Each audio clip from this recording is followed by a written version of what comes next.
হলো ভাবি? তুহিনা এসছে। তুহিনা এসছে তা আমি কি করব? কোন তুহিনা? ছোটবেলায় যার সাথে তোর বিয়ে ঠিক হয়েছিল সেই তুহিনা। হ্যাঁ, ও বিদেশ থেকে কবে বাড়ি আসলো? পরশুদিন এসছে, এসেই আমাদের বাড়ি চলে এসছে। ভাবি, ও দেখতে কেমন হয়েছে? ভালো। কিরে রোহন, কোথায় যাচ্ছি? এই থাম থাম, শোন শোন। যা বলবা তাড়াতাড়ি বলো ভাবি। ওকে 12 বছর ধরে দেখিনি, ওকে দেখার লেগে মনটা ছটফট ছটফট করছে। বাবা, তোর তো দেখছি পিড়ি থাকবে রে, উঠলি পড়ছে। শোন শোন, অত ব্যস্ত হলে হবে না। ও কি করেছে জানিস?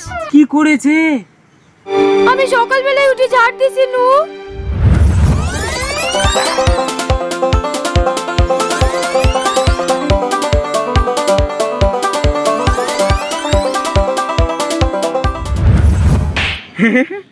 তোমাদেরকেও বোকা বানিয়েছে? আমাদেরকে বোকা বানিয়েছে বলে তুই খুব আনন্দ পাচ্ছিস মনে হয়েছে? না না ভাবি, শোন, আমি যেভাবে বলছি সেইভাবেই তোকে চলতে হবে। তুই যে রোহন, ও জানে জানতে না পারে। ভাবি এটা না করলে হয় না।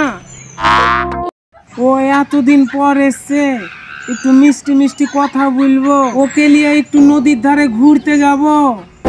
কি তুই স্বপ্ন দেখা বন্ধ করে আমার কথা শুনবি কিনা তাই বল।